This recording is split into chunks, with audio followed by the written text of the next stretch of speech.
Hi, I'm Rob Vanstone. Welcome to the latest edition of the Rider Rumblings video podcast. I'm here with Murray McCormick, a leader post football writer since 1903.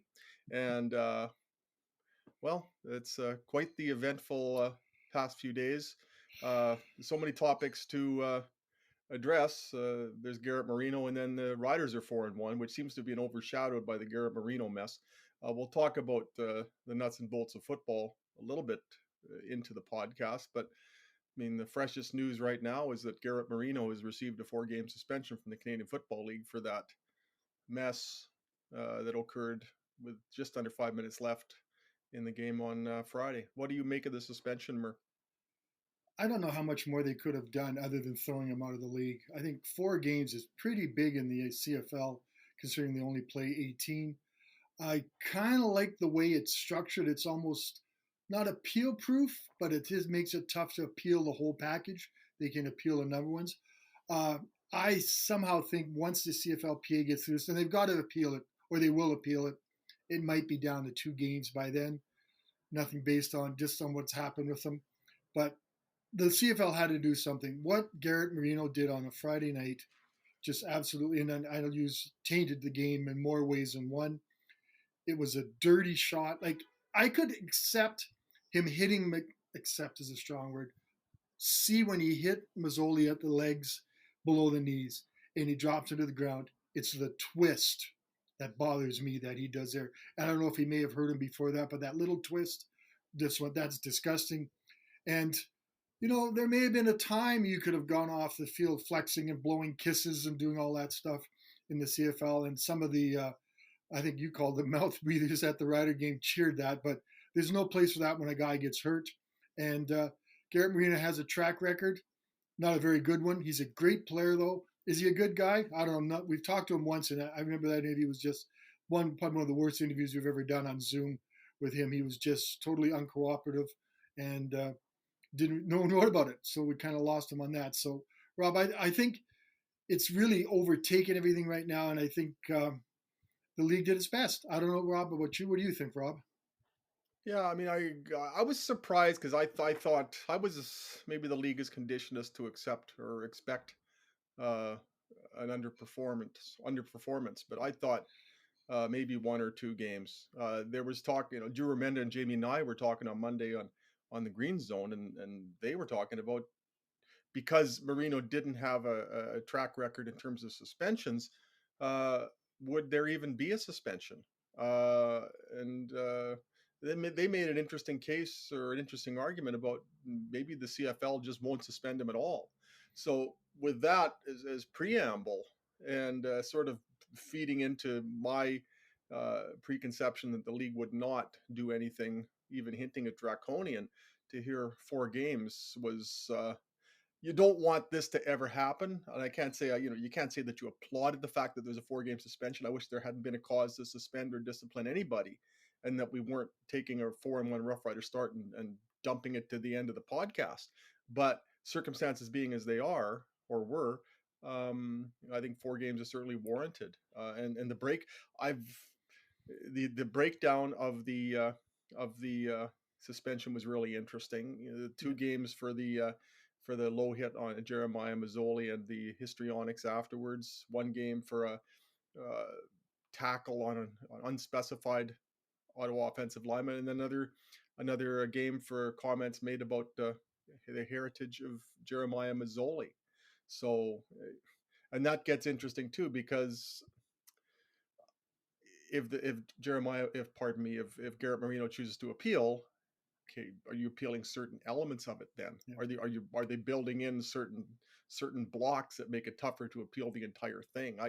I wouldn't be surprised to see an appeal. I'd be disappointed if that were to happen. I think this should just be accepted and let's move on. But that hasn't been the history of things like this. We go back, not that there have been things like this, but that hasn't been the history of league issued punishment. We go back to the Simone Lawrence situation in 2019, where a suspension of 2 games was eventually whittled down to one. Yeah. Uh, it's interesting. They're trying to send a message with this. I don't think football players need this kind of message. They know that's wrong. You heard the comments and you saw we wrote about them after the Rider players after the game. I've never heard players Duke Williams. be critical of their teammate. And I asked that question. No one seemed to be going and digging it, but critical of a teammate, that's never happened. So they know that's wrong. They know, and I have to say, I think Garrett Marino knows you did something wrong too. Obviously, before games. So I just think I don't think that's a message. Like it's a message that says, yeah, if you do this kind of stuff, you're going to be hit hard. But I think, Rob, we've seen a lot of stuff in the CFL. I don't think we'll ever see a 90-second blow up by him, or how long it took him to get off the field. Never say never in the Canadian Football League. I know. I think the message that is being sent, that message that is being sent isn't necessarily to the players. I think the message is being sent to the CFL community. It's being sent to the fans. It's being sent to the general public that this will not be condoned. This is a stain on the Canadian Football League. It's a stain on the Roughriders. It's a stain on the brand, both brands. Yeah. And a lot of people who wouldn't ordinarily be talking about the Canadian Football League are suddenly talking about it in this context. And sometimes it is said that any publicity is good publicity. I don't subscribe to that in this case. And I think CFL sometimes is an easy target, and unjustly so. But here's an example where people are looking at it and saying, okay, that's Bush League. And so the league had to send a message, I think, to the larger constituency that this will not be tolerated and that something had to be done. Now, does that stick? What does that suspension end up being once it's all said and done? I hope it sticks at 4, but I can't really say that with much confidence or optimism. I somehow think there's going to be more fines that's coming out of that game than just the suspensions to Marino prior to that. I can't figure out which offensive lineman. I watched it and a number of times fell on Robertson's Pete Robertson's ankle. It looks like that kind of was the catalyst of this that kind of started all this retribution. But I'm not sure if it was Dino Boyd who fell on his ankle.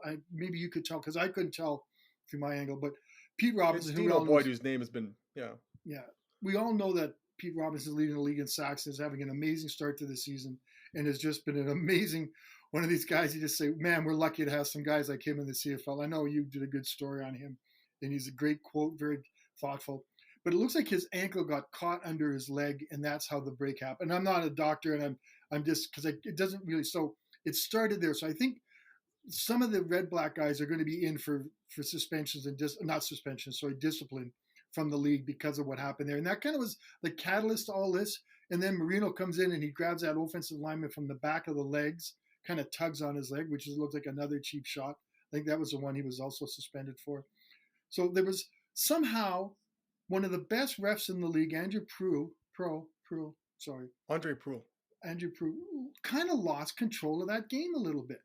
And I'm not saying there's accountability for the players, but something happened there because Darnell Sankey posted a number of videos of things happening, cheap shots, back shots and stuff, and they weren't called. And I wonder, is there accountability for the officials a little bit in this game getting out of control and absolutely going down that to the road where we are today, where a promising young football player is, even if he comes back after 4 games, he's never going to be the same. He's never going to be the, this up and comer. I was going to say Garrett Marino, who was suspended 4 games for racist comments and stuff like that. So, well, we don't know that racist might be a strong term. Sorry, heritage comments. That term wasn't used by the league.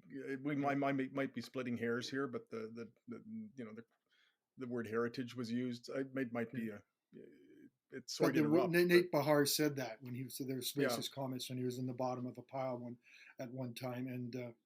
So I know I'm probably just sort of babbling away here, but I just think somehow something that game got out of control from everybody's standpoint, and Marino just went over the top, literally, and we ended up with this mess. It didn't seem like a game necessarily for the longest time that was going to unfold that way. Yeah. I mean, there weren't a lot of flags being thrown. It wasn't a game that, at least to the our eyeballs sitting in the press box, it didn't seem like one of those games that was where things were percolating. I've been to enough junior hockey games over the years where you just know it's going to be one of those nights.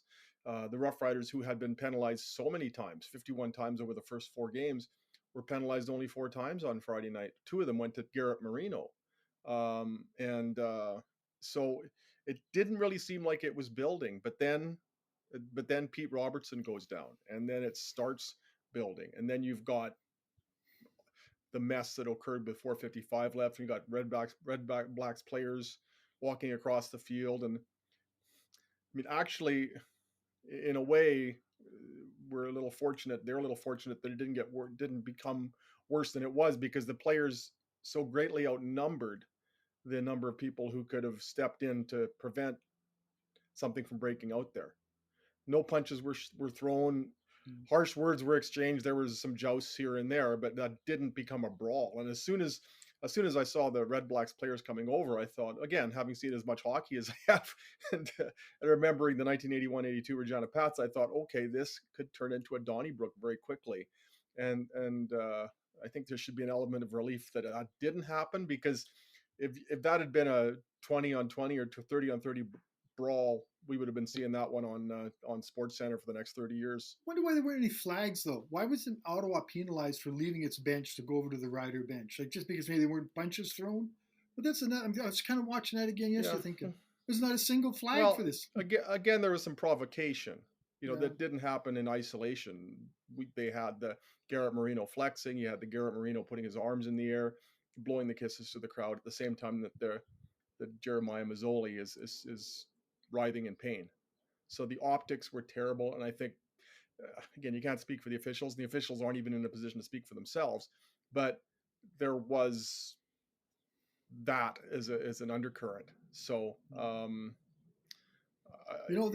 just want to mention a little bit of this. I mean, I'm just glad that didn't turn into something that was even uglier in terms of a lot of confrontations near the Rough Rider sideline, because it certainly looked like that when you saw that army of Red Blacks players coming over, and they had a right to be incensed. Oh, absolutely. And the thing is, there's the ugly side, but there also was the human side. I noticed that Larry Dean, who played with the Tiger Cats and good friends with Mazzoli, kneeled beside him for quite a while to make sure if his buddy was okay. Cody Fitzgerald ran out there. Yeah, all that's going on, and Larry Dean is just right beside Jeremiah Mazzoli. That was so classy. So classy. And Cody went out and patted him on the back too, just to make sure he was okay. So there's the whole idea is the ugly side of football, but there was this humane side that these guys, they care about you. They're friends. They're former teammates. So I was kind of I remember I kind of almost missed what Marino was doing, because I was watching Dean sitting there very quietly with a very good friend of his down on the field. I thought, that's a classy move. That's a very classy thing. So the ugly part of football, that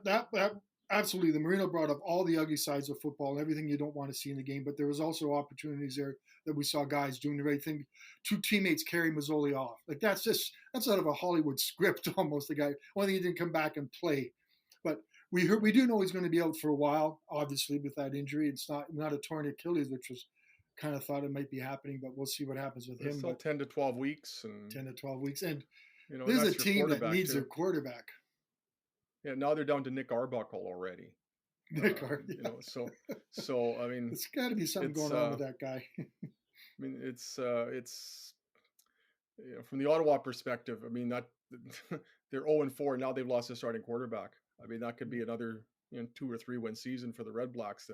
The predicament that they've been put in. I mean, they were going to win the game anyway, but and they're not a very good team. But now without Jeremiah Mazzoli, any hope that they had has been extinguished.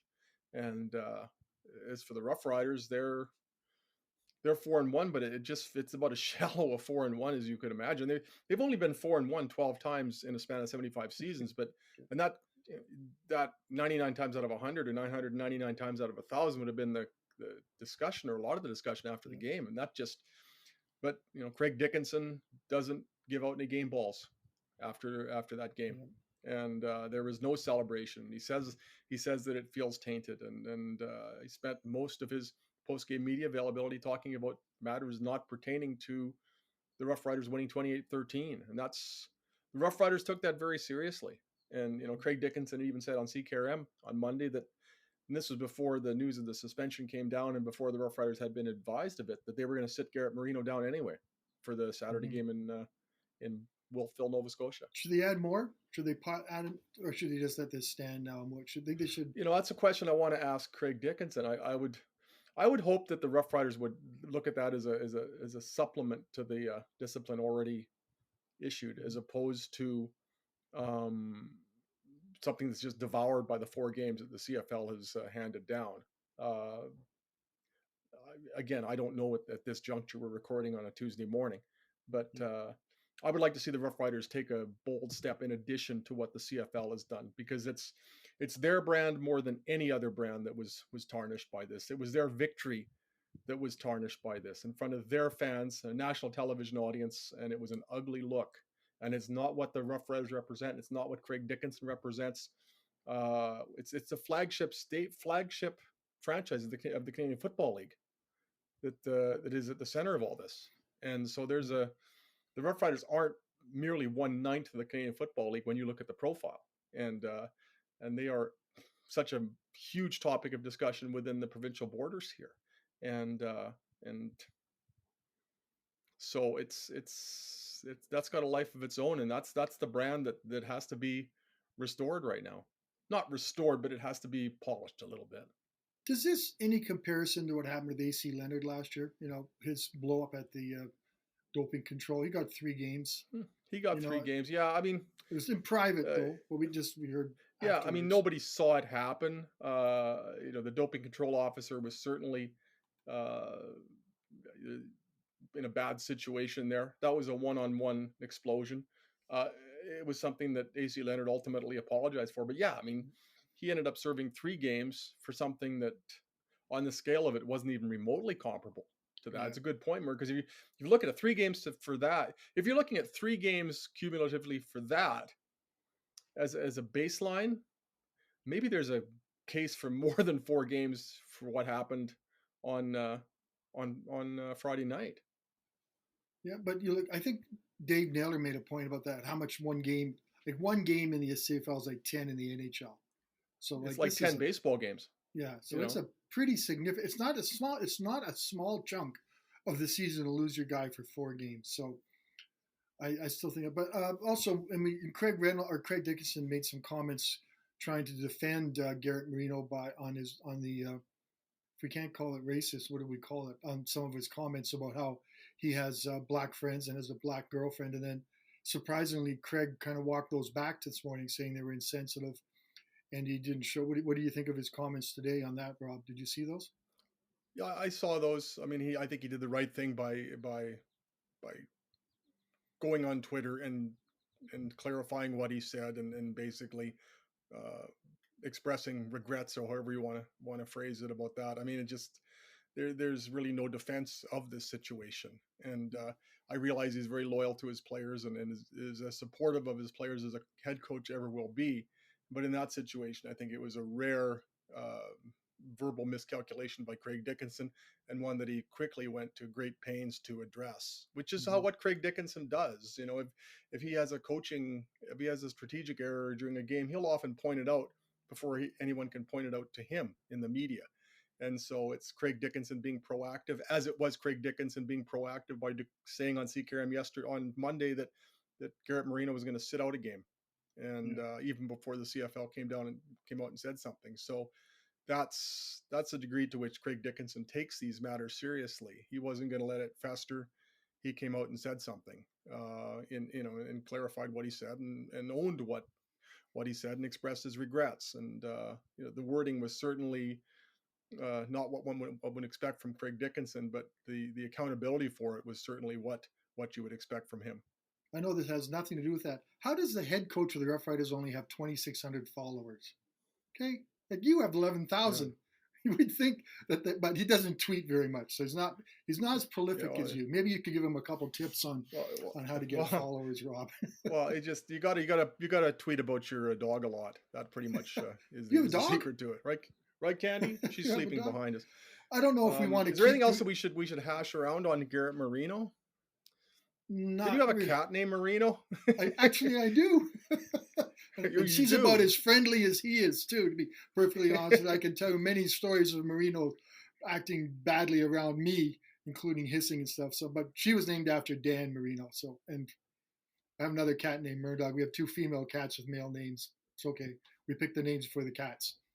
Anyway, I'll ask you at a different time why a Pittsburgh Steelers fan has a cat named Marino. Although Marino played at the University of Pittsburgh, so maybe that all adds up. My wife is a Dolphins fan. My wife is a Dolphins fan. Okay. My condolences to your wife yes. For various reasons. Turning to football. Football. I think The Rough Riders are 4-1. This hasn't happened a lot. It never happened in team history until 1967. They've been 4-1 11 times. They've been 5-0 once. The 5-0 being in 2008. So not uncharted territory, but it's a rare foray into life at 4-1. Again, this has all been overshadowed, and maybe there's an asterisk to be put beside it too, because the Rough Riders haven't played a real opponent yet. Exactly. They've loaded up on the East. The East has been there. They feasted on the East. How's that? They could conceivably be what, 6-1, 7-1. We won't know if they're any good yet. Exactly. Right. I mean, until they start, and then it gets really crazy. Well, 3 out of 4 against BC and 3 out of 4 against Winnipeg, and then 2 against Calgary right at the end of the season. I mean, they get the preliminaries over with into I think they got BC at the end of the month, and but until then it's Toronto, and so they should be 6-1 without too much difficulty. And get used to back-to-backs too. Lots of back-to-backs. The CFL's done that scheduling like that, so that's going to be like they end the season with a back-to-back against Calgary. It's almost like they have 3 hockey series this season. Yeah. They got a series. They got a best of 3 against BC. They got a best of 3 against Winnipeg, and then they got a 2-game total points against Calgary at the end. My goodness, this is going to get compelling. It's like they have to take these free spaces on the bingo card while they can. Yeah. But again, they could be 6-1, and they might not be anything more than an average football team. We won't know until they have a game that is reminiscent of last week when Winnipeg plays BC, and Winnipeg sure made a statement, or this coming weekend when Calgary plays Winnipeg. There hasn't been anything like that for the Rough Riders. It's been all East plus that mess that is Edmonton. Yeah. So how do they're winning the games they should win. The one they lost, I think there's every reason to think that that's excusable, but they could be an average team with a glittering record. Then we'll find out if they're a genuine 6-1 team. Let's give them some props for what they have shown, Rob. Though, sure. Did you expect this kind of running game? I didn't expect this two-headed. I know you discovered Frankie Hickson early in training camp. I did. Yes, you did. Just like I discovered Kean Schaefer-Baker last year. Yeah, you're the scout, the media scout. But that running I also discovered Kevin Mason and Warren Jones once upon a time. So, okay, and Todd Reesing and Terrence Nunn. No, Terrence Nunn. I didn't remember. Terrence Nunn. So Todd Blythe was another one of my for sure stars. So, but the running game has just been a revelation, especially the last couple games. Like the way that two-headed monster works with Morrow and Hickson has just been fun to watch.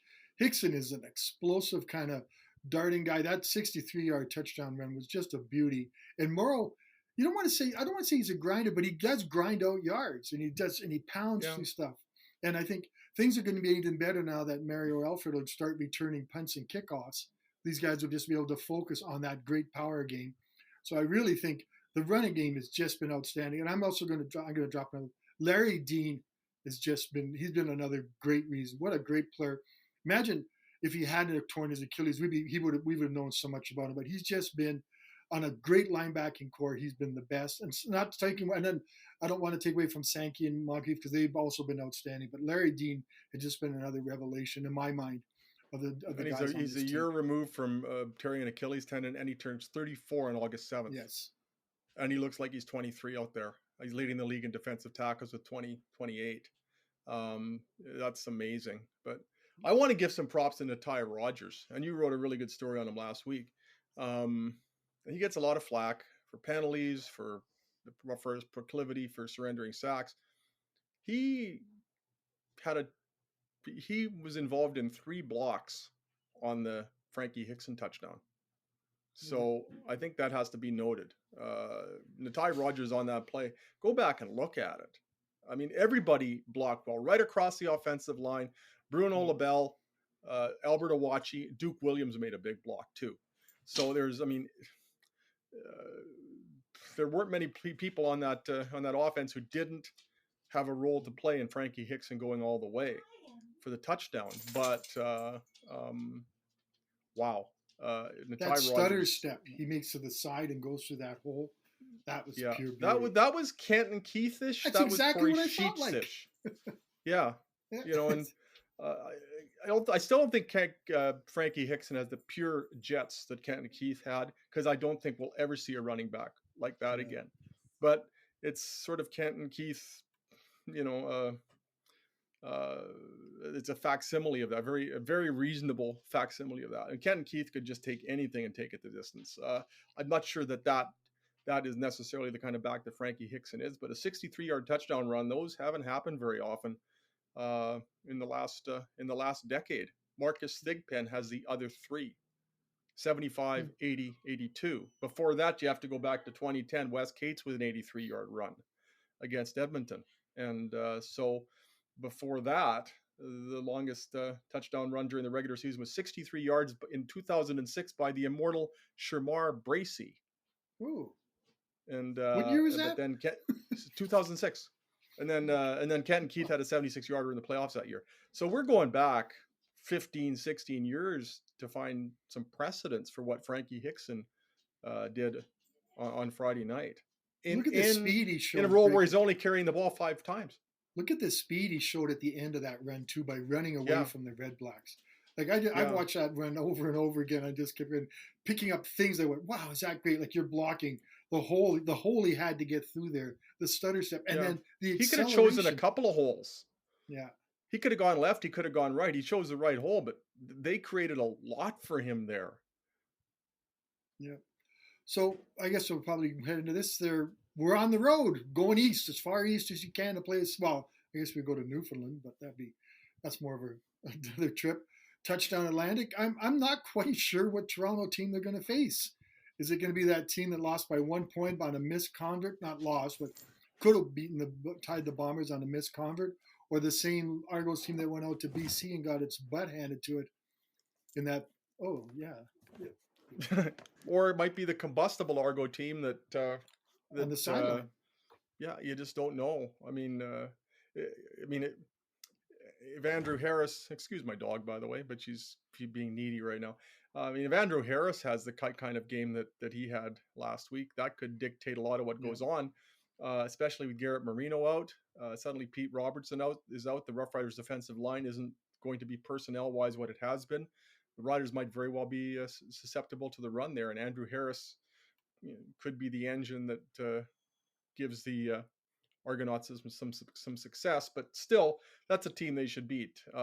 They don't have it's McLeod Bethel Thompson is a quarterback, and their record is what it is for a reason. It just doesn't look like a very strong football team. Don't you think the Argos win that game if they hand the ball off to Andrew Harris to go for 2 instead of the safe convert? Yeah.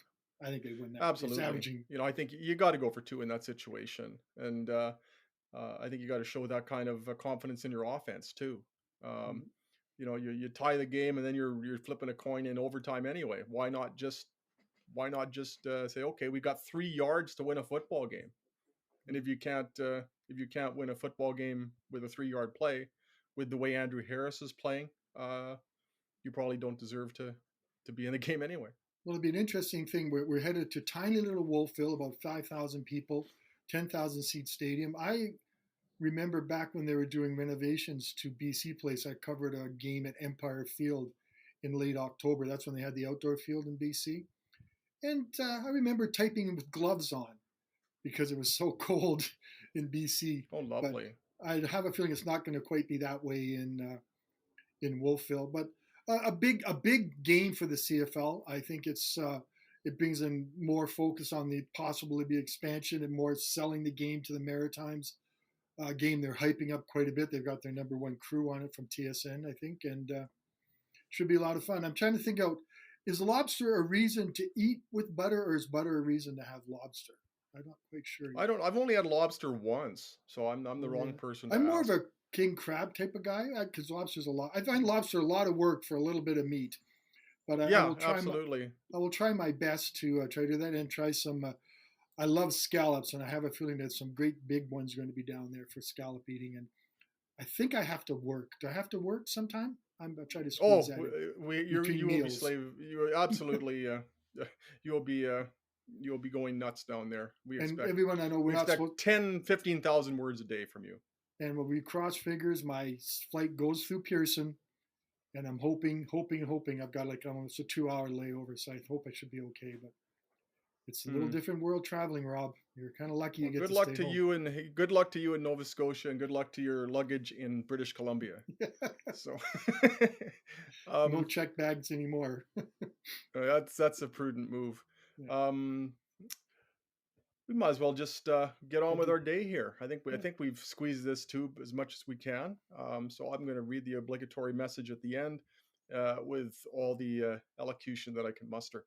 If you enjoy the podcast, please leave a review and a 5-star rating. It helps us grow the podcast. It really does. You can subscribe to the show on Apple Podcasts, Google Podcasts, Spotify, Stitcher, or wherever you get your podcasts. If you'd like to send us a question, you can email Rob, I believe that's me, at rvanstone@postmedia.com, and we will read it on the show. You can follow me, Rob, that's me, on Twitter, at Rob Vanstone, or Murray, at MurrayLP. And don't send tweets to Murray Mandrick that are intended for Murray McCormick or vice versa. That has been I, known to happen. I'm chuckling because when I read the outro last week, I read it word for word, and I said, "That's Rob Vanstone, me." And I went, "Oh, Well, so, I hope you sought therapy after that. I did." No, Yes. nobody should have to carry that burden. Um, well, safe travels, Mur. Good luck at Pearson, and we'll be nagging you incessantly for the remainder of the week, asking, "Where's your story? Where's your story? Where's your story?" And then get the Exactly. next one done. Okay. I'm looking forward to For it. the overworked, oppressed Murray McCormick, Yeah. I'm the Underfed too. I'm the vacationing Rob Vanstone, and we'll do this again next week when the Roughriders are 5-1. Take care.